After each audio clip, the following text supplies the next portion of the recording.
கருப்பு பணம், ஹவாலா மோசடி, வெளிநாட்டில் சொத்து குவிப்பு, லஞ்சம், முறைகேடு, சுவிஸ் வங்கி போன்ற வார்த்தைகள் இல்லாமல் இன்றைக்கு செய்திகள் வருவது அரிதிலும் அரிதாகிவிட்டது. சுவிஸ் பேங்க், கருப்பு பணம் என்ற வார்த்தைகளை பயன்படுத்தி இன்றைக்கு ஒரு பெரிய அளவிலான அரசியல் நடந்து கொண்டிருக்கிறது. இது இந்திய நாட்டில் மட்டும் உள்ள பிரச்சனை அல்ல.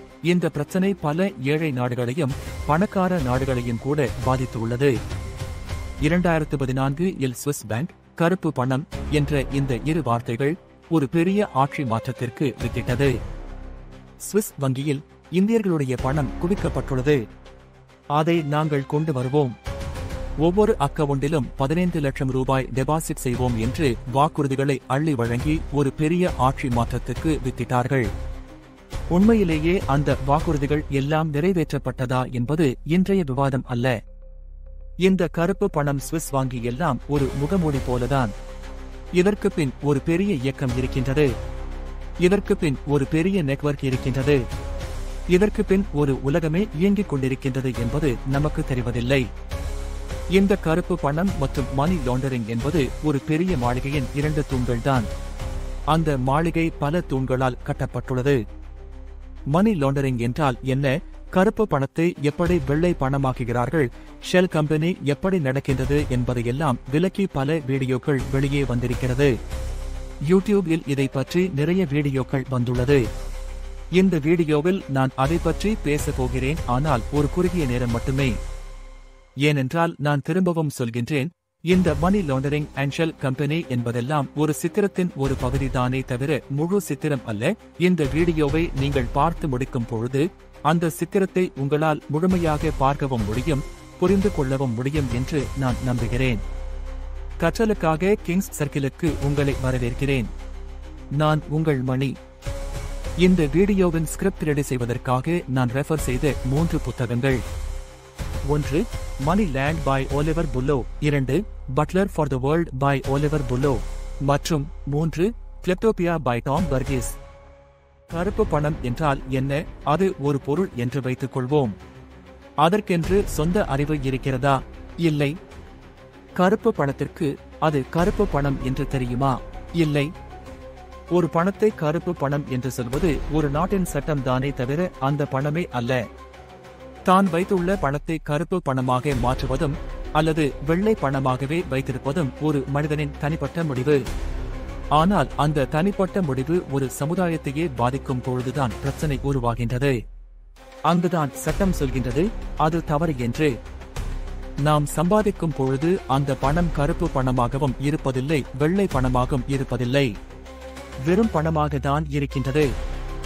இத்தனை ரூபாயை நான் சம்பாதித்து உள்ளேன் என்று என்னால் வெளியில் சொல்ல முடியும் என்றால், அதுவும் இந்த வழியில்தான் சம்பாதித்து உள்ளேன் என்று சொல்ல முடியும் என்றால், அதற்காக என்னால் வருமான வரியும் கட்ட முடியும் என்றால் அது வெள்ளை பணமாக மாறுகிறது. இந்த பணத்தை நான் எப்படி சம்பாதித்தேன் என்று வெளியே சொல்ல முடியாது. சொன்னால் பிரச்சனை, சட்டவிரோதம், அரசுக்கு தெரியவே கூடாது, அதற்கு என்னால் வரியும் கட்ட முடியாது என்று நான் சொல்கின்றேன் என்றால் அந்த பணம் கருப்பு பணம். இவ்வளவுதான் அதனுடைய விளக்கம். என்னால் வெளியே சொல்ல முடிந்தால் அதற்கு வரியும் கட்டிவிட்டால் அது வெள்ளை பணம். என்னால் வெளியே சொல்லவும் முடியாது, அதனால் வரியும் கட்ட முடியாது என்று அது கருப்பு பணம். அவ்வளவுதான். அப்படி வெளியே சொல்ல முடியாத வேலை என்ன வேலை? அந்த பணத்தை எப்படி சம்பாதிக்கிறார்கள் என்று கேட்டால் முதலில் வருவது லஞ்சம். நான் இவ்வளவு லஞ்சம் வாங்கினேன், இவ்வளவு வரி கட்டி விடுகிறேன், அதனால் இதை வெள்ளை பணமாக அறிவித்து விடுங்கள் என்று சொல்ல முடியாது. 2வது கரப்ஷன் அல்லது ஊழல். அதாவது தன்னுடைய பதவியை, தன்னுடைய அதிகாரத்தை சட்டவிரோதமாக பயன்படுத்தி பணம் சம்பாதிப்பது. 3வதாக சொல்லப்படுவது சட்டவிரோதமான செயல்களை செய்து அதன் மூலமாக சம்பாதிக்கும் பணம். அது கடத்தலாக இருக்கலாம், திருட்டாக இருக்கலாம், எதுவாக வேண்டுமானாலும் இருக்கலாம். பிரைப் அண்ட் கரப்ஷன் என்ற இரண்டுமே அரசாங்க அளவில் நடக்கிறது. பெரும்பான்மையாக அரசாங்க பணியில் இருக்கும் மக்கள் அல்லது அரசாங்கத்துடன் தொடர்புடைய மக்களால் செய்யப்படுகின்ற விஷயம். சட்டவிரோதமான செயல்களில் யார் வேண்டுமானாலும் ஈடுபடலாம். அதற்கு கிளாஸ் டிவிஷன் கிடையாது. கரப்ஷன் 2 வகையாக நாம் பிரிக்கலாம். 1 சிறிய அளவிலான கரப்ஷன், அதாவது சில பல லட்சங்களை மட்டும் அல்லது சில பல கோடிகளை மட்டும் சம்பாதித்து வைத்துக் கொள்வது. அடுத்து பெரிய அளவில் நடக்கும் கரப்ஷன்.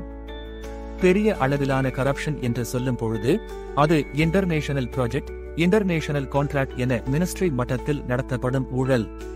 பல ஆயிரம் கோடிகளை கருப்பு பணமாக மாற்றும் அளவுக்கு அதனுடைய ஸ்கூப் மிக அதிகம். டாக்ஸ் இவேஷன், அதாவது வரி ஏய்ப்பு என்பது 4வது முறை. இங்கே உண்மையிலேயே நம் நேர்வழியில் சம்பாதித்த பணத்தை கூட நாம் வெளியே காட்டிக்கொள்ளாமல் குறைந்த லாபம் மட்டுமே கிடைத்தது, குறைந்த வருமானம் மட்டுமே கிடைத்தது என்று அரசாங்கத்திற்கு அறிவித்து அந்த பணத்திற்கு மட்டும் வரியை கட்டிவிட்டு மீதி உள்ள பணத்தை எல்லாம் பதுக்குவது. 5வது முறை கிளெப்டோக்ரேசி, அதாவது களவு அரசாட்சி. களவு அரசாட்சி என்பது அரசியல் அதிகாரிகளால் நாட்டின் செல்வத்தை தங்கள் சொந்த நலனுக்காக திருடுவதை குறிக்கிறது. இது ஒரு வகையான ஊழல் ஆகும். இதில் அரசாங்க அதிகாரிகள் தங்கள் அதிகாரத்தை தவறாக பயன்படுத்தி தங்கள் சொந்த செழுமைக்காக நாட்டின் வளங்களை கையகப்படுத்துகின்றனர். களவு ஆட்சிக்கு உதாரணமாக பல ஆப்பிரிக்க நாடுகளையும் சொல்வார்கள். பொதுவாக அந்த நாடுகள் வளர்ச்சியடையாத நாடுகள். உதாரணமாக அங்கோலா நாட்டின் எண்ணெய் வளத்தை அதிகாரிகள் தங்கள் சொந்த நலனுக்காக திருடி நாட்டின் பொருளாதாரத்தை சீர்குலைத்துள்ளனர். நைஜீரியாவில் அரசாங்க அதிகாரிகள் எண்ணெய் வருவாயை தங்கள் சொந்த நலனுக்காக திருடி நாட்டின் மக்கள் வாழ்க்கையை பாதித்துள்ளனர். சிம்பாப்வே நாட்டில் அரசாங்க அதிகாரிகள் நில சீர்திருத்த நடவடிக்கைகளை தங்கள் சொந்த நலனுக்காக பயன்படுத்தி நாட்டின் விவசாயத்தை பாதித்துள்ளனர். நான் முன்பே சொன்னது போல கருப்பு பணம் என்பது ஒரு மாளிகையின் ஒரு தூண்தான். அந்த மாளிகைக்கு பல தூண்கள் உள்ளன. அந்த மாளிகையை புரிந்து கொண்டால்தான் கருப்பு பணமும் மணி லாண்டரிங் என்ற சிஸ்டமும் எந்த இடத்தில் என்ன அங்கம் வகிக்கின்றது என்று நம்மால் புரிந்து கொள்ள முடியும். நாம் இப்போது மணிலேண்டை நோக்கி நம் பயணத்தை ஆரம்பிப்போம். ஒலிவர் புலோ மணிலேண்டை ஒரு பேரலல் யூனிவர்ஸ் என்றும் பெரிய பணக்காரர்கள் தங்கள் சொத்துக்களை வரியிலிருந்து மறைத்து வைக்கக்கூடிய ஒரு சீக்ரெட் இடமாக விவரிக்கிறார். மணிலேண்ட் என்பது எந்த நாட்டு பொருளாதார கொள்கைகளையும் சட்டத்திட்டங்களையும் மதிக்காது. அதற்கென்று ஒரு சட்டத்திட்டத்தை உருவாக்கிக் கொண்டு யார் கண்ணிலும் படாமல் இருக்கும் ஒரு இடம். இங்கே பணம் உள்ளே வந்துவிட்டால் அந்த பணத்தை எப்படி வேணாலும் செலவழிக்கலாம். எந்த அரசுக்கும் வரி கட்ட தேவை இல்லை, எந்த சட்டத்திட்டத்திற்கும் கட்டுப்பட தேவையில்லை என்கின்ற அதிக நம்பிக்கையை இந்த மணிலேண்ட் ஆட்சியாளர்கள் கொடுக்கிறார்கள். இன்றைக்கு பல பசிபிக் தீவுகளும் இங்கிலாந்து ஆளுகைக்கு உட்பட்ட தீவுகளான செயின்ட் கிட்ஸ், ஜெர்சி, நேவிஸ் எல்லாம் இந்த மணிலாண்டின் கிளைகளாக செயல்படுகின்றது என்று ஒலிவர் புல்லோ சொல்கிறார்.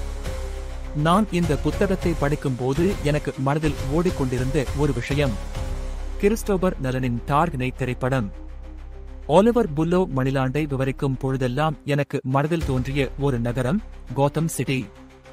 உண்மையிலேயே மணி லேண்ட் நகரம் நம் கண்களில் படும் ஒரு நகரமாக இருந்தால் அந்த நகரம் எப்படி இருக்கும் என்று நான் ஒரு கற்பனை செய்து பார்த்தால் என்னால் கோத்தம் சிட்டியை மட்டும்தான் க்ளோஸாக ரிலேட் செய்ய முடிந்தது.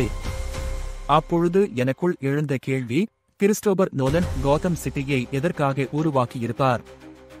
ஏனென்றால் பேட்மேனிற்கும் அந்த படத்தின் மெயின் வில்லனுக்கும் நடக்கும் போராட்டம் எந்த நகரத்தில் வேண்டும் என்றாலும் நடந்திருக்கலாம். நியூயார்க் சிட்டியில் கூட நடந்திருக்கலாம். கௌதம் சிட்டி என்ற ஒரு செயற்கை நகரத்தை அவர் ஏன் உருவாக்கி அந்த சண்டைகள் எல்லாம் அங்கு நடப்பது போல வைத்திருந்தார் என்று எனக்கு ஒரு கேள்வி எழுந்தது. நண்பர்கள் பலரிடம் இந்த கேள்வியை கேட்டேன். கோத்தம் சிட்டி ஏன் உருவாக்கப்பட்டது? கோத்தம் சிட்டி எதனை பிரதிபலிக்கின்றது என்று. கௌதம் சிட்டி என்பது மணிலாண்டின் பிசிக்கல் மேனிஃபெஸ்டேஷன் என்று எல்லோரும் சொன்னார்கள். எனக்கும் அது சரி என்று தோன்றியது. ஏனென்றால் மணிலாண்டை பற்றியும் அந்த மணிலாண்டின் பாதிப்புகள் எப்படி எல்லாம் நம் உலகத்தை மாற்றிக் கொண்டிருக்கிறது என்று நமக்கு புரிய வேண்டும் என்றால் நாம் கொஞ்சம் கிறிஸ்டோபர் நலனின் கோத்தம் சிட்டிக்குள் சென்று அங்கு நடக்கும் போராட்டங்களை புரிந்து கொண்டால்தான் நம்மால் மணிலாண்டை புரிந்து கொள்ள முடியும். மணிலாண்டை புரிந்து கொண்டால்தான் நம்மால் இந்த black money, money laundering, shell companies இந்த உலகத்திற்கு என்ன செய்து கொண்டிருக்கிறது என்று நம்மால் புரிந்து கொள்ள முடியும். அதை நேயர்களுக்கும் சொல்ல முடியும் என்று நான் நம்பினேன்.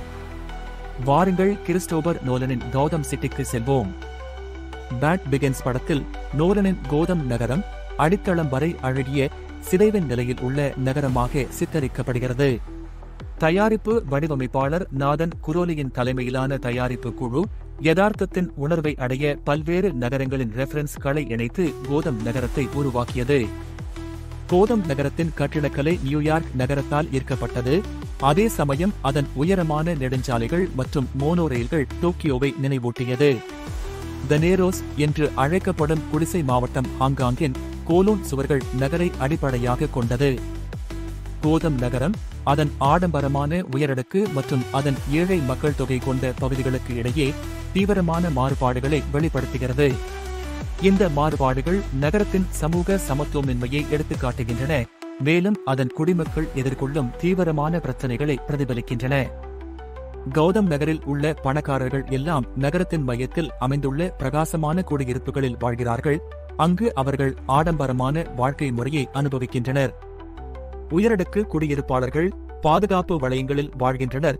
அங்கு அவர்கள் பிரைவேசி மற்றும் பாதுகாப்பை அனுபவிக்கின்றனர், மேலும் இவர்கள் நகரத்தின் பொருளாதார மற்றும் அரசியல் சக்தியை கட்டுப்படுத்துகிறார்கள். கோதாமின் ஏழை மக்கள் பெரும்பாலும் நேரோஸ் எனப்படும் குடிசை மாவட்டங்களில் வாழ்கிறார்கள்.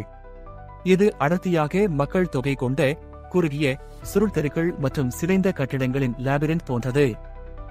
நேரோஸ் உயர் குற்ற விகிதங்கள், போதைப்பொருள் மற்றும் வறுமையால் பாதிக்கப்படுகிறது. இது குடிமக்கள் எதிர்கொள்ளும் கடுமையான யதார்த்தங்களை பிரதிபலிக்கிறது. நேரோஸின் குடியிருப்பாளர்கள் பெரும்பாலும் அடிப்படை சேவைகள், போதுமான உணவு, தண்ணீர் மற்றும் சுகாதார வசதிகளுக்கு போராடுகின்றனர். செல்வம் மற்றும் சக்தியின் சேச்சுரேஷன் கோதாமில் நீதி மற்றும் சமத்துவத்தை சிதைக்கிறது. உயரடுக்கு அதிகாரத்தை தவறாக பயன்படுத்துகிறது. ஏழை மக்கள் அடிக்கப்படுகின்றனர். இந்த மாறுபாடுகள் சமூக அமைதியின்மையை ஏற்படுத்துகின்றன, குற்றம் மற்றும் வன்முறை அதிகரிக்க வழிவகுக்கின்றன. கோதம் நகரத்தின் போலீசாரும் அரசியல் அமைப்பும் ஊழலால் பாதிக்கப்பட்டுள்ளன. போலீசார்களின் ஊழல் குற்றவாளிகளுக்கு பாதுகாப்பு அளிக்கிறது, இதனால் குற்றம் மேலும் பரவுகிறது. இதனால் மக்கள் சட்டத்திற்கு எதிராகவும் குற்றச் செயல்களில் ஈடுபடுவதற்கும் தூண்டப்படுகிறார்கள். கௌதம் சிட்டியை நாம் ஒரு டிஸ்டோபியன் சொசைட்டி என்று சொல்லலாம். டிஸ்டோபியன் என்ற சொல் கிரேக்க மொழியில் இருந்து எடுக்கப்பட்டது. அதனுடைய பொருள் தவறான இடம். சமூகத்தில் எங்கெல்லாம் அரசின் அதிகாரம் ஓங்குகிறதோ, தனி மனிதனுடைய சுதந்திரங்கள் பறிக்கப்படுகிறதோ, குடிமக்கள் மீது வன்முறைகள் கட்டவிழ்த்து பறிக்கப்படுகிறதோ, எங்கெல்லாம் ஒடுக்கு முறையின் உச்சத்தில் மனிதர்கள் பரிதவித்துக் கொண்டிருக்கிறார்களோ, அந்த சமூகத்தை டிஸ்டோபியன் சொசைட்டி என்று சொல்வார்கள். இந்த கௌதம் சிட்டிக்கும் மணி லேண்டுக்கும் காமனான ஒரு விஷயம் ஊழல். இந்த ஊழல் மணி லேண்ட் சமூகத்தின் ஒவ்வொரு அடிப்படையிலும் பரவலாக உள்ளது. ஆனால் கௌதம் சிட்டியும் மணிலாண்டும் வேறுபடுவது இந்த ஊழல் எப்படி செய்யப்படுகிறது என்பதில்தான். கௌதம் சிட்டியில் ஊழல் வெளியே தெரிவதில்லை. பணக்காரர்கள் அமைதியாக ஏதோ ஒரு மூலையில் உட்கார்ந்து கொண்டு காய் நகர்த்துகிறார்கள். சமூகத்தில் அவர்களுக்கு வேண்டியதை செய்து கொள்கிறார்கள். சட்டத்தை அவர்கள் விரும்பியது போல் மாற்றிக்கொள்கிறார்கள். மணி லேண்டில் ஊழல் வெளிப்படையானது மற்றும் பொறுப்பில்லாமல் செயல்படும் நிதி அமைப்புகளால் ஊக்குவிக்கப்படுகிறது. பணக்காரர்கள் தங்கள் சொத்துக்களை மறைக்க உதவும் சட்ட வழிகளை பயன்படுத்துவதன் மூலம் ஊழல் நடைமுறைகளை உருவாக்குகின்றனர். இரு சமூகங்களிலுமே ஏழை மக்கள் மற்றும் பொதுமக்கள் உடைய வாழ்க்கைக்கு எந்த மதிப்பும் கிடையாது. அதிகாரம் மற்றும் செல்வாக்கை அடைவதற்கான போராட்டத்தில் பொதுமக்களை கொலாட்டரல் டேமேஜ் ஆக கருதுகிறது. கௌதம் சிட்டியை கிறிஸ்டோபர் திரைப்படத்திற்காக உருவாக்கினார் என்று சொல்லலாம். அந்த திரைப்படத்தில் கௌதம் சிட்டியை உண்மையில் உருவாக்குபவர்கள் அங்கு இருக்கும் குற்றவாளிகள். பணத்திற்காக, அதிகாரத்திற்காக மக்களை கொலாற்றலாக பயன்படுத்தும் எந்த மனிதாபிமானமும் இல்லாத குற்றவாளிகள். பெரும்பாலான குற்றவாளிகள் இல்லீகல் பிசினஸ் ஆன போதைப் பொருள், கொலை, கொள்ளை மூலமாக பணம் சம்பாதிப்பவர்கள். கௌதம் சிட்டி ஒரு புனைவு, அது ஒரு கற்பனை. ஆனால் மணிலேண்ட் கற்பனை அல்ல. ஆலிவர் புல்லோ தனது புத்தகத்தில் மணிலாண்டை, அதன் செயல்பாடுகளை வெளிச்சம் போட்டு காட்டியுள்ளார். அதன் இருப்பை உறுதி செய்வதற்கு போதுமான அளவுக்கு சாட்சிகளையும் ஆதாரத்தையும் கொடுத்துள்ளார். பண்டோரா பேப்பர்ஸ், பனாமா லீக்ஸ் போன்ற நிகழ்வுகள் உலகெங்கிலும் உள்ள தனிநபர்கள் மற்றும் நிறுவனங்களின் வெளிநாட்டு செல்வத்தை, வரி விலக்குகள், ஷெல் நிறுவனங்கள் மற்றும் பண மோசடி திட்டங்கள் ஆகியவற்றின் சிக்கலான நெட்வொர்க்கை வெளிப்படுத்தியுள்ளன. பணக்காரர்கள் ஏன் தங்களுடைய பணத்தை தங்கள் நாட்டிற்குள்ளே வைக்க விரும்ப மாட்டேன் என்கிறார்கள்? எதற்காக எல்லா பணத்தையும் அந்த மணிலேண்டில் கொண்டு போய் வைக்கிறார்கள்? இதனால் அவர்களுக்கு கிடைக்கும் லாபம் என்ன? 1. உளவியல் ரீதியான காரணம். பேராசை, பயம். அது மட்டுமல்லாமல் சமுதாயத்தில் அவர்களுடைய அடையாளத்தையும் அவர்களுக்குரிய அங்கீகாரத்தையும் அவர்களுடைய நிலையையும் தக்க வைத்துக் கொள்ள வேண்டும் என்கின்ற ஒரு அடிப்படை உணர்வு. இன்னொன்று, சமூகம் மற்றும் அரசாங்கம் அவர்களுக்கு கொடுக்கும் அழுத்தம். எனவே இந்த இரண்டு ப்ராப்ளமும் நாம் சரியாக புரிந்து கொண்டால் மட்டுமே இந்த மணி லேண்ட் ஏன் உருவாகிறது, மணிலேண்டை ஏன் உருவாக்குகிறார்கள் என்று நம்மால் சரியாக புரிந்து கொள்ள முடியும். தங்களுடைய பணத்தை பாதுகாக்க வேண்டும் என்பதே இந்த மணிலேண்ட் உருவாவதற்கு முதலும் முக்கியமான காரணம். ஏனென்றால் ஒரு நிறுவனத்திற்கோ ஒரு முதலாளிக்கோ பாதுகாப்பு அந்த நாட்டினுடைய பிரதமர் கையிலோ ஜனாதிபதி கையிலோ அல்லது மன்னர் கையிலோ தான் இருக்கிறது.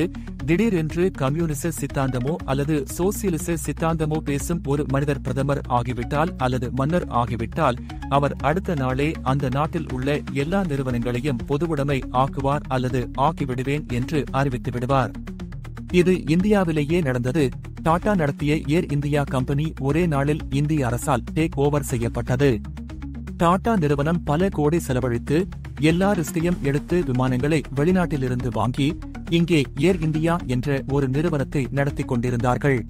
1953ஆம் ஆண்டில் இந்திய அரசு விமான கழக சட்டத்தை இயற்றியது மற்றும் டாடா சன்ஸ் நிறுவனத்திடமிருந்து பெரும்பான்மையான பங்குகளை வாங்கியது.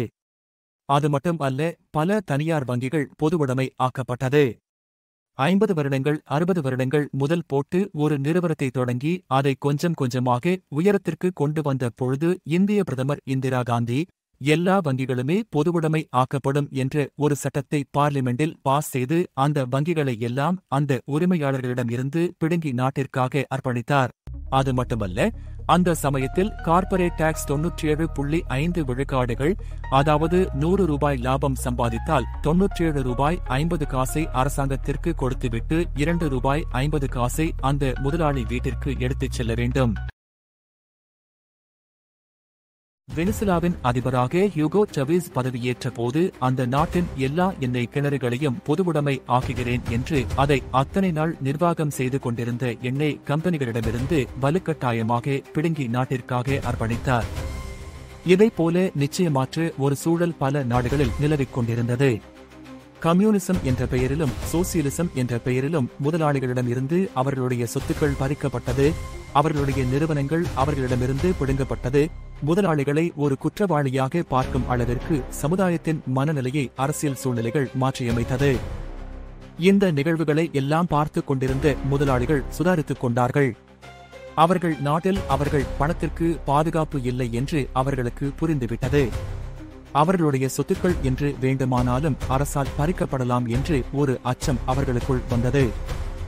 அவர்கள் தாங்கள் சம்பாதித்த பணத்தை எல்லாம் எப்படி பத்திரப்படுத்தலாம் என்று யோசித்துக் கொண்டிருந்தார்கள். இது நடந்தது 1960களில். அப்பொழுது இன்று இருப்பது போல offshore companies, money laundering, shell companies அவ்வளவு பேசப்படாத காலம். ஆனால் முதலாளிகள் மனதில் அந்த ஐடியா வந்துவிட்டது. தங்கள் பணத்தை பாதுகாப்பாக வைப்பதற்கு பணத்தை வெளிநாட்டிற்கு கொண்டு செல்ல வேண்டும் என்கின்ற ஐடியா பணக்காரர்கள் முதலாளிகள் மனதில் தோன்றிவிட்டது. பயம் ஒரு காரணமாக இருந்தாலும் முதலாளிகள் எல்லாரும் தவறானவர்கள் இல்லை. எல்லோரும் தங்கள் பணத்தை டாக்ஸ் இவேஷன் மூலம் மட்டும் சம்பாதித்தவர்கள் அல்ல. பெரும்பாலானவர்கள் நேர்மையாக பணம் சம்பாதித்தவர்கள்தான். முதலாளிகளும் பணக்காரர்களும் அவர்கள் பணத்தை மேலும் மேலும் அதிகமாக்குவதைதான் விரும்புகிறார்கள். அதற்காக பல பிசினஸ்களிலும் இன்வெஸ்ட் செய்வதை விரும்புகிறார்கள். அவர்கள் முதலீடு செய்வதால்தான் ஒரு நிறுவனம் உருவாகிறது, பல வேலை வாய்ப்புகள் உருவாகிறது. ஒரு முதலாளி முன்வந்து ஒரு நிறுவனத்தை தொடங்க வேண்டும் என்றால் அதற்கான ஒரு சூழ்நிலையை அந்த சமுதாயமும் அந்த நாட்டின் தலைவர்களும் தான் செய்து கொடுக்க வேண்டும். அவ்வாறான ஒரு சூழ்நிலை பல நாடுகளிலும் இல்லாததும் கூட இந்த மணிலேண்ட் உருவானதற்கு ஒரு காரணமாக சொல்லப்படுகிறது. 1990களில் ஒரு போன் கனெக்ஷன் வாங்க வேண்டும் என்றால் எத்தனை கடினம் என்று பலருக்கும் தெரியும். இன்போசிஸ் நாராயணமூர்த்தி அவர்கள் ஒரு நேர்காணலில் இன்போசிஸ் நிறுவனத்தை தொடங்கும் பொழுது இன்டர்நெட் கனெக்ஷனுக்காக டெல்லி வரை சென்று எத்தனை பேரை சந்தித்து அந்த கனெக்ஷன் எடுத்தார் என்று அவர் கூறியிருப்பார். எந்த கம்பெனி தொடங்க வேண்டும் என்றாலும் 20 கையெழுத்துக்கள் 30 கையெழுத்துக்கள். கம்பெனி தொடங்குவதற்கு நிலம் வாங்க வேண்டுமென்றால் அத்தனை போராட்டங்களை எதிர்கொள்ள வேண்டும். அது மட்டுமல்ல, இந்த கையெழுத்துக்கள் எல்லாம் வெறும் பேப்பர்ஸை மட்டும் பார்த்து இடப்படுவதில்லை. முதலாளிகளிடமிருந்து பணம் பறித்துக் கொண்டுதான் இந்த கையெழுத்துக்கள் எல்லாம் போடப்பட்டது. இன்று கூட நீங்கள் ஒரு வீடு கட்ட வேண்டும் என்றால் எத்தனை பேரிடம் கையெழுத்து வாங்க வேண்டும் என்று உங்களுக்கு தெரியும். ஒரு நிறுவனத்தை தொடங்க வேண்டும் என்றால் எத்தனை அலுவலக படிகளை ஏறி இறங்க வேண்டும் என்றும் உங்களுக்கு தெரியும். எனவே ஒரு நிறுவனத்தை தொடங்குவது என்பது அவ்வளவு சாதாரண ஒரு விஷயம் அல்ல. பணம் இருந்தால் மட்டும் போதாது, ஆட்பலம் வேண்டும், அரசியல்வாதிகளின் பழக்கம் வேண்டும். அப்பொழுதுதான் நமக்கு கையெழுத்து கிடைக்கும். அதிலும் ஒரு சிக்கல் இருக்கிறது. நாம் கஷ்டப்பட்டு சேகரித்த பணத்தில் ஒரு அமௌண்ட் அந்த அரசியல்வாதிகளுக்கும் கையெழுத்து இடுபவர்களுக்கும் கொடுத்தால் மட்டுமே வேலை நடக்கும். அவ்வளவு கஷ்டப்பட்டு கம்பெனியை தொடங்கினாலும் கார்ப்பரேட் டாக்ஸ் என்ற பெயரில் எல்லா பணத்தையும் பிடுங்கிவிட்டு போய்விடுவார்கள். அன்பே சிவம் படத்தில் மாதவன் அவர்கள் ஒரு வசனம் கூறியிருப்பார், பணம் கொடுத்தாலும் லக்ஷரி கிடைக்காத நாடு இது என்று. ஒரு விலை உயர்ந்த காரை வாங்க வேண்டுமென்றால் 100% வரி கட்ட வேண்டும். அதாவது அந்த காருடைய விலை 100 ரூபாய் என்றால் நீங்கள் அதை உங்கள் வீட்டிற்கு கொண்டு வரும் பொழுது 200 ரூபாய் உங்கள் பாக்கெட்டில் இருந்து எடுத்து வைத்துவிட்டுதான் அந்த காரை உங்கள் வீட்டிற்கு கொண்டு வர முடியும். ஹெலிகாப்டர் வாங்க வேண்டுமென்றால் அல்லது ஒரு யாட் வாங்க வேண்டும் என்றால் வரி, ஒரு 5 ஸ்டார் ஹோட்டலில் சாப்பிட வேண்டும் என்றால் வரி. நேரங்களில் இந்த சொகுசுகள் எல்லாம் அந்த நாட்டில் கிடைக்கவும் செய்யாது. பல நாடுகளில் கோடிக்கணக்கான பணத்தை வைத்துக் கொண்டு அந்த நாட்டில் 5 ஸ்டார் ஹோட்டல் இல்லாமல் வெளிநாட்டிற்கு வந்து 5 ஸ்டார் ஹோட்டலில் உணவருந்தும் பணக்காரர்கள் இருக்கிறார்கள். இந்தியாவிலும் இந்த நிலை இருந்தது.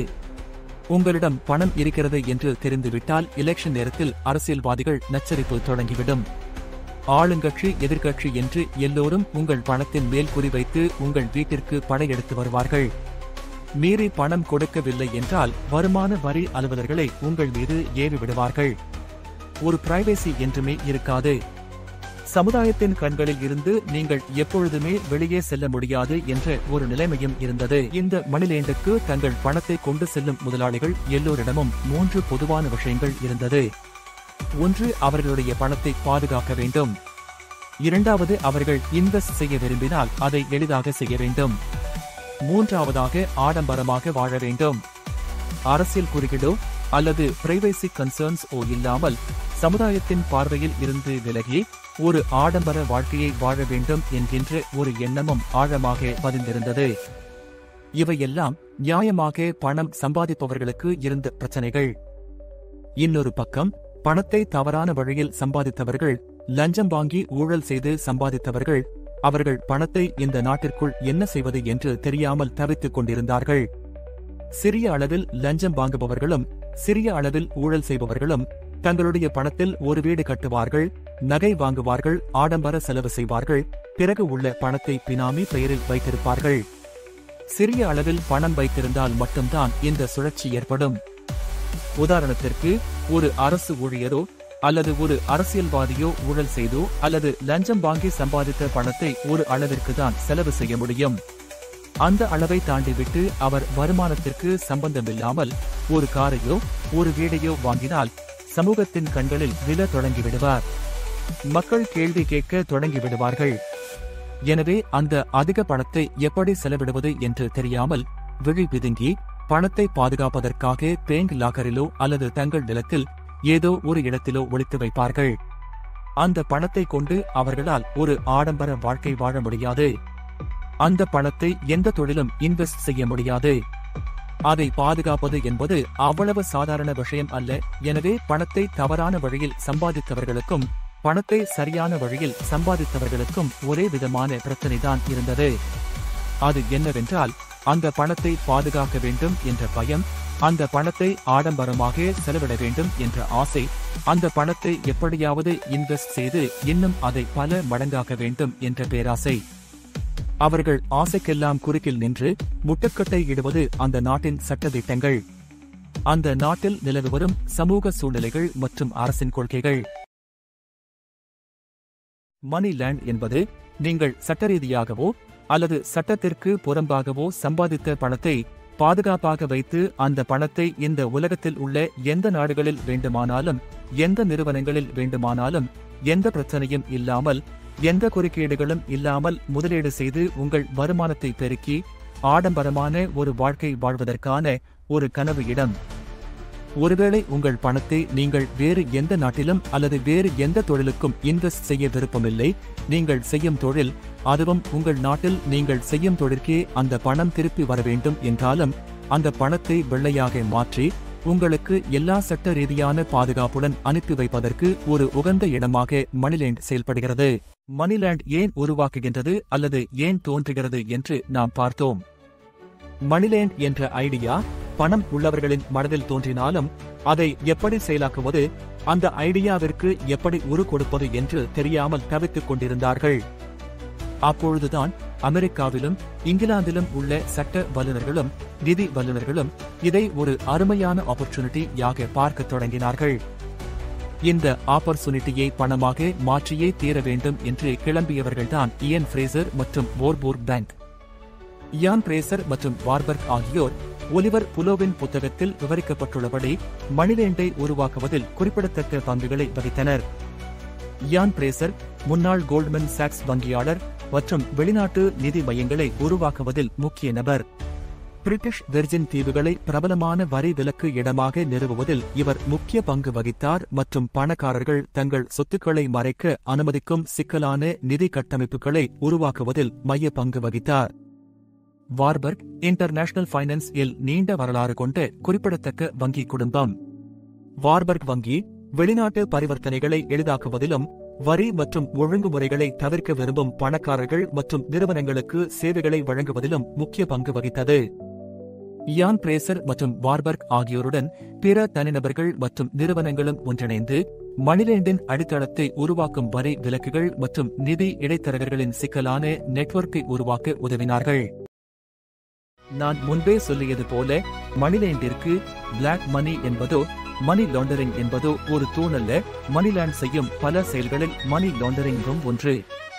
மணிலேண்டிற்கு கருப்பு பணம் வெள்ளை பணம் என்ற வித்தியாசம் தெரியாது. அதற்கு பணத்தை பணமாக மட்டும்தான் பார்க்க தெரியும். அந்த பணம் எந்த வழியில் சம்பாதிக்கப்பட்டது என்பதை பற்றி எல்லாம் அது கண்டுகொள்ளாது. மணிலேண்டின் ஆதாரம் பணம். மணிலேண்டின் முக்கியமான தூண்கள் வங்கிகள், அந்த வங்கியை இயக்குவதற்காக ஒரு தீவு, அந்த தீவில் நடக்கும் செயல்களை கண்டுகொள்ளாமல் இருக்கும் ஆட்சியாளர்கள், வங்கி நிபுணர்கள், நிதி மேலாளர்கள் மற்றும் சட்ட வல்லுநர்கள். இவர்கள் கூட்டமைப்பில்தான் மணிலேண்ட் என்னும் அந்த பேராசை நிலம் உருவாகின்றது. இப்பொழுது மணிலேண்ட் எப்படி உருவாகின்றது என்பதை நாம் பார்க்க தொடங்குவோம். ஒரு மணிலேண்டை உருவாக்குவதற்கு முக்கியமான நபர்களில் ஒருவர் ஒரு அரசியல்வாதி. அதுவும் சட்டத்தை இயற்றுவதற்கும் அரசியல்வாதிகளை கன்வின்ஸ் செய்வதற்கும் ஆளுமை உள்ள ஒரு அரசியல்வாதி மற்றும் அவருக்கு உதவியாக ஒரு சட்ட வல்லுநர். சட்ட நிபுணர்கள் மணிலேண்ட் அரசாட்சியை நிறுவுவதிலும் தொடர்ந்து செயல்படுவதிலும் முக்கிய பங்கு வகிக்கின்றனர். சட்ட நிபுணர்கள் தனிநபர்கள் மற்றும் நிறுவனங்கள் தங்கள் சொத்துக்களை சோதனை மற்றும் வரியிலிருந்து மறைக்க அனுமதிக்கும் சிக்கலான லீகல் இன்ஃப்ராஸ்ட்ரக்சர்களை உருவாக்குவதில் முக்கிய பங்கு வகிக்கின்றனர். இதில் ஷெல் நிறுவனங்கள் மற்றும் டிரஸ்ட்கள் உருவாக்கப்படுவது அடங்கும். சொத்துக்களின் உண்மையான உரிமையாளரை மறைத்து நிதி பரிவர்த்தனைகளை செய்யும் முறையை எளிதாக்குகிறார்கள். உதாரணமாக, பனாமா பேப்பர்ஸ் ஊழலில் சிக்கிய மொசாக் போன்செகா சட்ட நிறுவனம் வரி பொறுப்பை குறைக்க விரும்பும் வாடிக்கையாளர்களுக்காக வெளிநாட்டு நிறுவனங்களை அமைப்பதில் நிபுணத்துவம் பெற்றது. இந்த சட்ட நிபுணர்கள் செய்யும் முக்கியமான வேலை பணம் மணிலேண்டிற்குள் வந்த பிறகு அந்த பணத்தின் உரிமையாளரின் அடையாளத்தை மறைப்பது. வெளிநாட்டில் இருந்து உதவி கேட்கும் அரசாங்கத்திற்கு பண உரிமையாளரின் அடையாளத்தை கொடுக்க முடியாது என்ற ஒரு சட்டத்தை இயக்குகிறார்கள். அதையும் மீறி ஒரு நாடு மிகவும் வற்புறுத்தி கேட்டால் அந்த நாட்டிடம் முதலில் சொல்வது, உங்களுடைய நீதிமன்றத்தின் தீர்ப்பு எங்கள் நீதிமன்றத்தை கட்டுப்படுத்தாது, நீங்கள் எந்த பிரச்சனையாக இருந்தாலும் எங்கள் நீதிமன்றத்தின் மூலமாகத்தான் அணுக வேண்டும். அப்படி அணுக வேண்டும் என்றால் $1,00,000 முன்பணமாக கட்டி அதன் பிறகுதான் அந்த கேஸ் ஃபைல் செய்ய வேண்டும் என்று கடுமையான சட்டங்களை இயற்றுகிறார்கள். நெவிஸ் என்பது கரீபியன் கடலில் உள்ள ஒரு சிறிய தீவு. செயின்ட் கிட்ஸ் மற்றும் நெவிஸ் கூட்டமைப்பின் ஒரு பகுதியாகும். நெவிஸில் உள்ள டிரஸ்ட்களுக்கு எதிராக வழக்கு தொடர கிரெடிட்டர்ஸ் நிதி அமைச்சகத்துடன் $1,00,000 பாண்ட் டிபாசிட் செய்ய வேண்டும். கைமன்ஸ் ஐலாண்ட், செஷல்ஸ், பிரிட்டிஷ் ஐலாண்ட் போன்ற நாடுகளிலும் இதே சட்டம் நிலவுகிறது. இதில் வேடிக்கை என்னவென்றால் நெவிஸ் தீவின் மொத்த ஜனத்தொகை 12,000. ஆனால் அங்கு பதிவு செய்யப்பட்டுள்ள கம்பெனிகளின் மொத்த எண்ணிக்கை 18,000. உங்களிடம் ஒரு 100 கோடி ரூபாய் இருக்கிறது என்று வைத்துக் கொள்ளுங்கள். அந்த பணத்தை நீங்கள் நிவிஸ் தீவிற்குள் கொண்டு சென்று விட்டீர்கள் என்றால் அந்த தீவில் உங்களுக்காக 3 இருந்து 5 ட்ரஸ்டுகள் உருவாக்கப்படும். அந்த ட்ரஸ்டுகளின் மூலமாக உங்கள் பணம் வெவ்வேறு நாடுகளில் வெவ்வேறு தொழில்களில் முதலீடு செய்யப்படும். உங்கள் நாட்டு அரசாங்கம் உங்கள் மேல் சந்தேகப்பட்டு நிவிஸ் தீவிற்கு சென்று நீங்கள் சம்பந்தப்பட்ட ஆவணங்கள் எல்லாம் கொடுங்கள் என்று கேட்டால் முதலில் அவர்கள் நீங்கள் அங்கு முதலீடு செய்ததை மறுத்து விடுவார்கள். ஏனென்றால் அந்த ட்ரஸ்ட்கள் எல்லாமே வேறு நபர்களுடைய பெயரில் தொடங்கப்பட்டிருக்கும். அதுவும் ஜப்பானிலோ தாய்லாந்திலோ அல்லது ஏதாவது ஆப்பிரிக்க நாட்டில் உள்ள ஒரு நபரின் அடையாளத்தை கொண்டு அந்த ட்ரஸ்ட் தொடங்கப்பட்டிருக்கும். அந்த நபர் உண்மையிலேயே இருக்கிறாரா இல்லையா என்று கூட யாருக்கும் தெரியாது. அதையும் தாண்டி உங்கள் அரசாங்கம் இல்லை, இவர்தான் இதில் ஈடுபட்டு இருப்பார், இவருடைய பணம்தான் இந்த ட்ரஸ்டில் முதலீடு செய்யப்பட்டிருக்கிறது என்று அவர்களிடம் சொன்னாலும் அவர்கள் அதை ஏற்க மாட்டார்கள். ஏனென்றால் உங்கள் அடையாளம் முழுமையாக மறைக்கப்பட்டுள்ளது. உங்கள் நாடு அங்கு ஒரு கேஸ் பதிவு செய்ய விரும்புகிறது என்றால் $1,00,000, அதாவது இந்திய ரூபாய் மதிப்பில் 80 லட்சம் ரூபாயை அங்கே முன்பணமாக பாண்ட் பத்திரம் மூலமாக கட்டிவிட்டுதான் அங்கு கேஸையே ஃபைல் செய்ய முடியும். இப்படி கடுமையான சட்ட திட்டங்களை உருவாக்கி முதலீட்டாளர்களுக்கும் பணக்காரர்களுக்கும் ஒரு அசைக்க முடியாத பாதுகாப்பை உருவாக்குவதில் இந்த தீவுகளும் அந்த நாட்டில் செயல்படும் சட்ட வல்லுநர்களும் முக்கிய பங்கு ஆற்றுகிறார்கள். அரசியல்வாதிகள் மணிலேண்ட் மையங்கள் உருவாக்குவதில் முக்கிய பங்கு வகிக்கிறார்கள். அரசியல்வாதிகள் பொதுவாக வெளிநாட்டு முதலீட்டை ஈர்க்கும் மற்றும் வரி தவிர்க்க உதவும் சட்டங்களை உருவாக்குகிறார்கள். இந்த சட்டங்களில் குறைந்த அல்லது ஜீரோ டாக்ஸ், குறைந்த கட்டுப்பாடுகள் மற்றும் வலுவான கான்ஃபிடென்ஷியாலிட்டி கிளாஸ் அடக்கம். எடுத்துக்காட்டாக பிரிட்டிஷ் விர்ஜின் தீவுகள் மற்றும் கேமன் தீவுகள் போன்ற இடங்களில் சொத்து உரிமையை மறைக்கவும் வரி தவிர்க்கவும் உதவும் சட்ட கட்டமைப்புகள் உருவாக்கப்பட்டுள்ளன. அந்த நாட்டின் பாஸ்போர்ட் சட்டங்களை வடிவமைப்பதில் இந்த அரசியல்வாதிகள் முக்கிய பங்கை வகிக்கின்றார்கள். பாஸ்போர்ட் மட்டுமல்ல, குடியிருப்பு சட்டங்களை வடிவமைப்பதிலும் இந்த அரசியல்வாதிகள் முக்கிய பங்கு வகிக்கிறார்கள். யோசித்து பாருங்கள். முதலாளிகள் தங்கள் பணத்தை எப்படியோ அந்த மணிலேண்டிற்கு அனுப்பி வைத்து விடுகிறார்கள். பிறகு இங்கே மாட்டிக்கொள்கிறார்கள். இல்லை, மாட்டிக்கொள்ளும் நிலைமை வந்துவிட்டது என்றால் அவர்கள் உடனே நாட்டை விட்டு செல்ல வேண்டும். எப்படியாவது அவர் இந்த நாட்டையும் விட்டு சென்று விடுகிறார் என்று வைத்துக் கொள்ளுங்கள். நம் நாட்டின் பாஸ்போர்ட்டை வைத்து சில நாடுகளுக்கு மட்டுமே விசா ஃப்ரீ என்ட்ரி இருக்கிறது. மணிலேண்ட் நாடுகளின் பாஸ்போர்ட்டுகளை வைத்து எந்த நாட்டிற்கும் விசா ஃப்ரீ என்ட்ரி செய்யலாம். பல நாடுகளையும் சுதந்திரமாக சுற்றி வரலாம். இந்த பாஸ்போர்ட்டுகளை பெறுவது அவ்வளவு கடினம் அல்ல. அந்த மணிலேண்ட் நாட்டில் ஒரு குறிப்பிட்ட அளவு முதலீடு செய்தாலே போதும். அந்த நாடு உடனே அந்த நாட்டினுடைய பாஸ்போர்ட்டை இந்த முதலீட்டாளர்களுக்கும் பணக்காரர்களுக்கும் கொடுத்துவிடும். அத்தனை சுலபம். அதற்கு காரணம் அத்தனை சுலபமான சட்டங்கள். அதற்கு காரணம் அத்தனை கரப்ட் ஆன அரசியல்வாதிகள். இந்த மணிலேண்ட் இருக்கும் தீவுகளுக்கோ அல்லது இடங்களுக்கோ முக்கிய வருமானமாக இருப்பது டூரிசம் மற்றும் வங்கி நிறுவனங்களில் இருந்து வரும் டாக்ஸ் அமௌண்ட் தான்.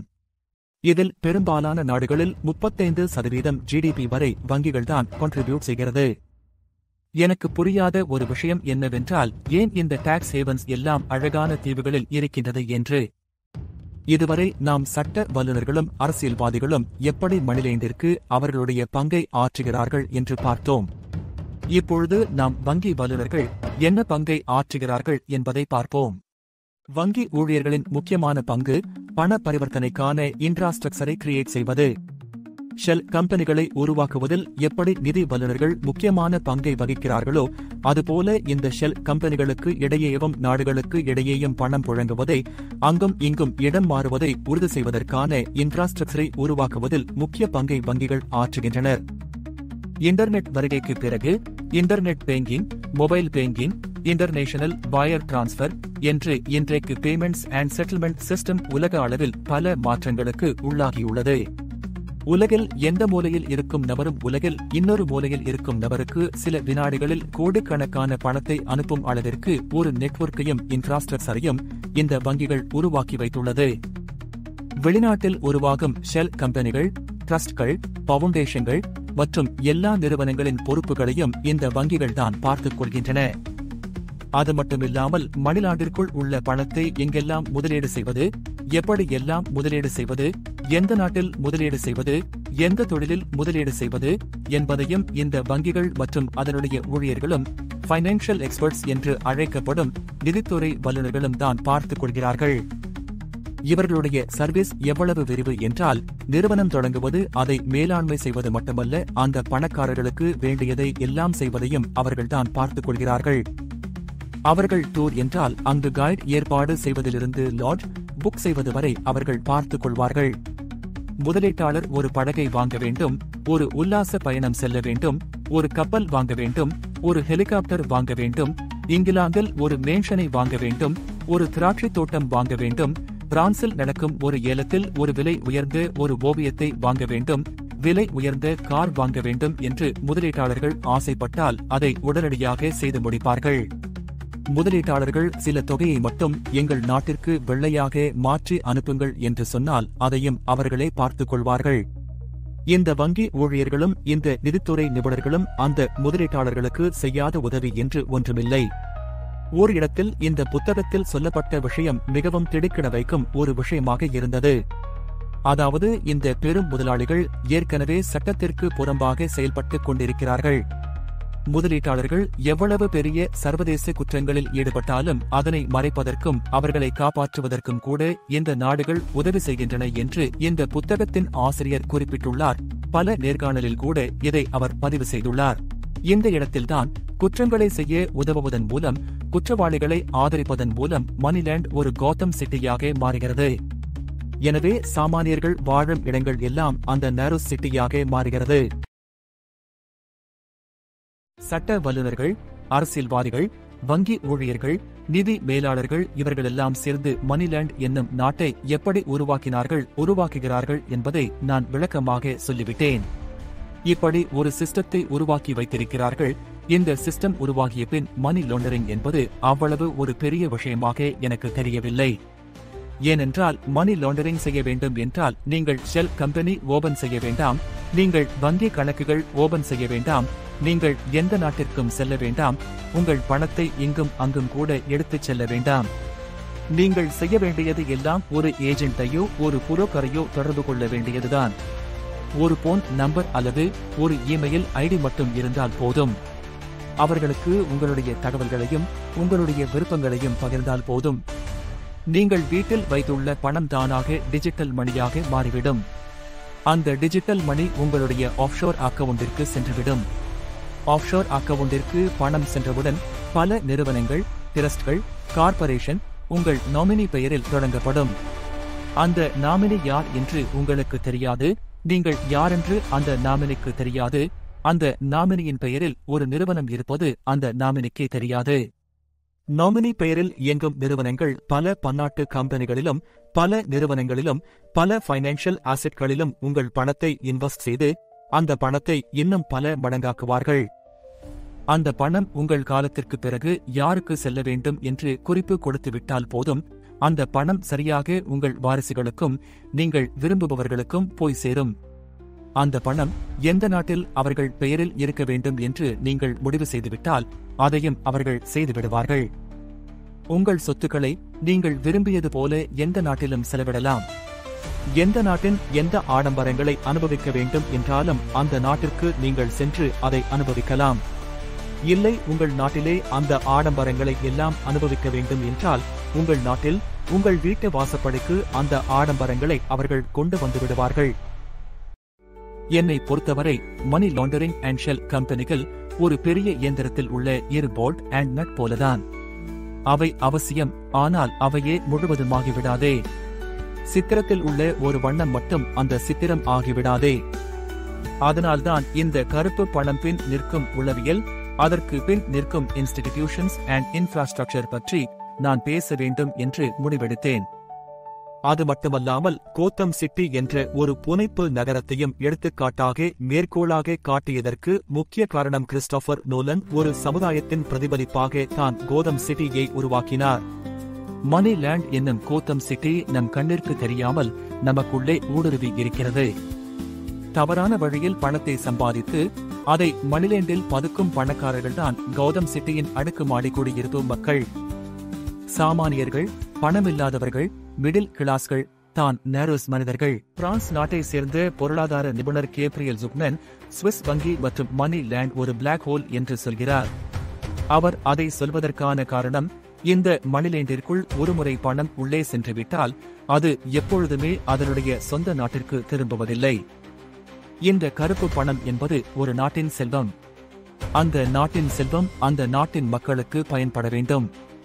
ஆனால் அந்த நாட்டிற்கும் நாட்டு மக்களுக்கும் பயன்படாமல் வேறு ஏதோ ஒரு நாட்டுக்கு பயன்பட்டுக் கொண்டிருக்கிறது.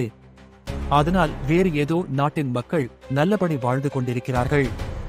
ஆனால் அந்த செல்வத்திற்கு சொந்தமான மக்கள் வறுமையாலும் சமூக சீர்கேட்டாலும் கஷ்டப்பட்டுக் கொண்டிருக்கிறார்கள் என்பது காப்ரியல் ஜுக்மனின் ஆதங்கம்.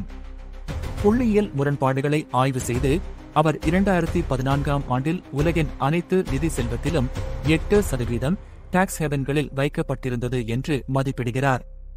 இது மொத்த 95.5 டிரில்லியனில் 7.6 டிரில்லியன் US. இதில் 1/3 பங்கு சுவிட்சர்லாந்தில் பதிவு செய்யப்பட்டது. மீதமுள்ளவை Singapore, Hong Kong, Bahamas, jersey, Luxembourg மற்றும் பிற இடங்களில் உள்ளன. நாட்டின் ஏதோ ஒரு மூலையில் ஒரு குக்கிராமத்தில் ஒரு குழந்தை பிறக்கின்றது. அது கொஞ்சம் வளரத் தொடங்கியவுடன் அதற்கு பள்ளி படிக்க பள்ளிக்கூடம் இல்லை, அடுத்த கிராமத்திற்கு சென்று படிப்பதற்கு சாலை வசதி இல்லை, ஒரு நோய் தொற்று வந்துவிட்டால் அதை குணமாக்குவதற்கு ஒரு மருத்துவமனை இல்லை. அந்த தாய் அந்த குழந்தையிடம் சொல்கிறாள், அது அவர்களுடைய தலைவிதி என்று. உண்மையிலேயே அது அந்த குழந்தையின் தலைவிதிதானா? அந்த கிராமம் வளர்ச்சி அடையாததற்கு காரணம், அந்த கிராமத்தில் பள்ளிகள் வராததற்கு காரணம், அந்த கிராமத்தில் சாலை வசதிகள் வராததற்கு காரணம், அந்த கிராமத்தில் மருத்துவமனைகள் வராததற்கு காரணம் உண்மையிலேயே அந்த குழந்தைகளின் தலைவிதிதானா? பொருளாதாரமாக பின்தங்கியே ஒரு குடும்பத்தில் பிறந்தது அந்த குழந்தையின் தலைவிதிதானா? இல்லை, அந்த கிராமத்திற்கு நியாயமாக வரவேண்டிய வளர்ச்சி திட்டங்கள் எல்லாம் வராததற்கு பணம் இல்லாததுதான் காரணமா? அல்லது அரசாங்கத்தின் சுணக்கமா? இவ்வளவு பெரிய செல்வம் மிகுந்த நாட்டில் அரசாங்கத்திடம் பணம் இல்லை என்றால் உண்மையில் அந்த பணம் எங்கே செல்கிறது என்று அந்த குழந்தை கேள்வி கேட்டால் அந்த குழந்தைக்கு புரிந்துவிடும். ஏழையாக பிறந்தது, ஒரு வளர்ச்சி இல்லாத கிராமத்தில் பிறந்தது, அதன் விதி அல்ல, அந்த நாட்டின் ஏதோ ஒரு மூலையில் அமர்ந்திருக்கும் ஒரு சுயநலம் கொண்ட, பணவெறி கொண்ட, குறுகிய மனப்பான்மை கொண்ட ஒரு மனிதன் செய்த சதி என்று. உண்மையில் செல்வம் ஈட்டுவதும் அதிக பணம் ஈட்டுவதும் தவறில்லை. அந்த அதிக பணம் யாருக்கும் பயன்படாமல் ஒரு இரும்பு பெட்டிக்குள் பூட்டி வைப்பது தவறு. அதனிலும் பெரிய தவறு, அந்த பணத்தை, ஒரு நாட்டின் செல்வத்தை அந்த நாட்டை விட்டு சுயலாபத்திற்காக வெளியே எடுத்துச் சென்று வேறு ஒரு நாட்டின் வளர்ச்சிக்கு கொடுப்பது. இதைதான் மணிலேண்ட் செய்து கொண்டிருக்கிறது. மணிலேண்டிற்கு செல்லும் பணம் நல்ல காரியங்களுக்கு மட்டும் பயன்படுத்தப்படுவதில்லை. இன்று உலகம் முழுவதும் பல தீவிரவாத இயக்கங்களுக்கும் புரட்சி செய்பவர்கள் என்று சொல்லிக்கொண்டு அந்த நாட்டுக்கு எதிராக சதி வேலை செய்பவர்களுக்கும் கடத்தல்காரர்களுக்கும் சட்ட விரோதமான தொழில் செய்பவர்களுக்கும் கூட முதலீடாக செல்கிறது. இன்று பல ஆப்பிரிக்க நாடுகள் வறுமையின் பிடியிலும் பசியிலும் பட்டினியிலும் இருப்பதற்கு அதனுடைய ஆட்சியாளர்கள் அந்த நாட்டின் செல்வத்தை சுரண்டி மணிலேண்டில் வைத்திருப்பதுதான் காரணம். மணிலேண்ட் என்பது ஒரு நாட்டின் ஜியோகிராபிக்கல் எல்லைகளை மீறுகிறது. அது எல்லா இடத்திலும் இருக்கிறது, அதே சமயத்தில் அது எந்த இடத்திலும் இல்லை. ஒரு வகையில் வர்ச்சுவல் உலகில் இருக்கிறது, ஒரு புதிய சட்டப்பூர்வ கட்டமைப்பு. அதை இப்பொழுது நாம் நம் கண்களால் பார்க்க முடியவில்லை. ஆனால் ஒரு சமயத்தில் அது வலுப்பெறும், அப்பொழுது அதை நாம் நம் கண்களால் பார்க்க முடியும். நான் சொன்ன கோதம் சிட்டி உங்கள் நினைவுக்கு வரும். அன்று இந்த மணிலேண்டை எதிர்கொள்வது என்பது சாதாரண ஒரு விஷயமாக இருக்காது. ஒரு நிலத்தின் செல்வம் அந்த நாட்டில் பிறந்த ஒவ்வொரு குடிமகனுக்கும் சொந்தமானது. அந்த செல்வம் அந்த நாட்டின் வளர்ச்சிக்கும் அந்த நாட்டு மக்களின் வளர்ச்சிக்கும் தான் பயன்பட வேண்டும் என்று சொல்லி உங்களிடமிருந்து விடைபெறுவது நான் உங்கள் மணி. இந்த வீடியோ உங்களுக்கு பிடித்திருந்தால் இந்த சேனலை சப்ஸ்கிரைப் செய்யுங்கள். மேலும் இந்த வீடியோவை ஷேர் செய்யுங்கள். வேறு ஏதாவது டாபிக் பற்றி நான் பேச வேண்டும் என்று நீங்கள் நினைத்தால் அதை காமெண்ட் பாக்ஸில் பதிவு செய்யுங்கள். நன்றி.